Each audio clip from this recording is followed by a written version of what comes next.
Un'eterna sfida, bivio fondamentale per imporsi, per dire siamo noi i più forti. Amici di Sportissimi, ciao da Salvo Giracci, benvenuti al Giovanni Aloisio di Misilmeri, provincia di Palermo e Monreale Parmoval. Una partita che vale una stagione, lo spareggio per il primo posto nel girone B palermitano del campionato Under 19 della Sicilia.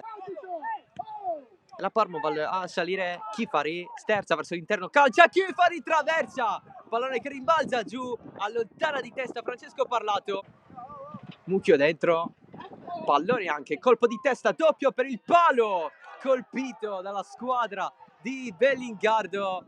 Ferdinando Fiore sale, ha insistito un po' nel portarla avanti, cerca di salire a sua volta Costantino, fallo, fischia l'arbitro, cartellino rosso per Sana Litro, fallo da ultimo uomo, Parmoval in 10 al quarto d'ora di gioco.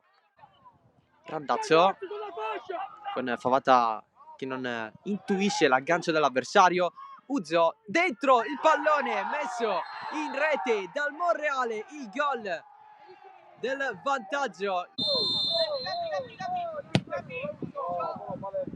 Pallone in mezzo, il possesso di Lorenzo Russo che calcia, il pallone scorre sotto porta, il pareggio di Favata in 10, la Parmoval fa 1-1 con Favata. Il gol di Costantino, poi il pareggio di Favata, ma prima è successo un po' di tutto. Intanto questa conclusione di Carlino, deviata in calcio d'angolo, poi l'espulsione di Sanalitro.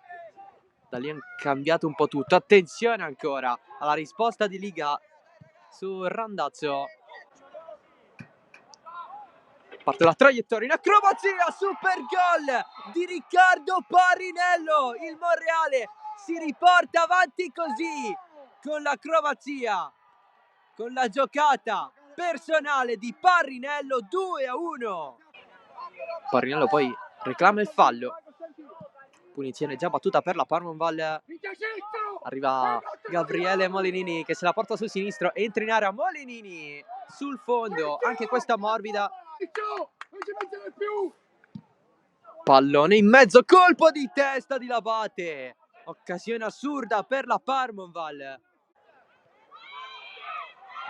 Salita in fascia, fallo, doppio giallo per Chifari che era stato ammonito nel primo tempo. Parmoval in 9, spazio a disposizione per la squadra di Gaetano, pallone largo, Randazzo al limite, se la sistema, poi calcia.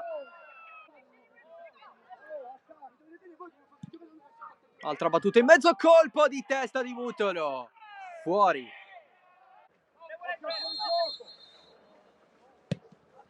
Pallone dentro interessante, allontana però il Monreale sempre di testa. Campanella, solito spazio con un'azione in cui c'è Parinello davanti alla porta, tutto il tempo per calciare e mettere dentro il gol del definitivo 3-1, doppietta decisiva in questo secondo tempo. Mutolo, forse una deviazione, pallone allontanato ed eccolo qui, il triplice fischio, esulta il Monreale che vince lo spareggio per il primo posto in questo girone B palermitano del campionato Under 19 siciliano, batte la Parmoval 3-1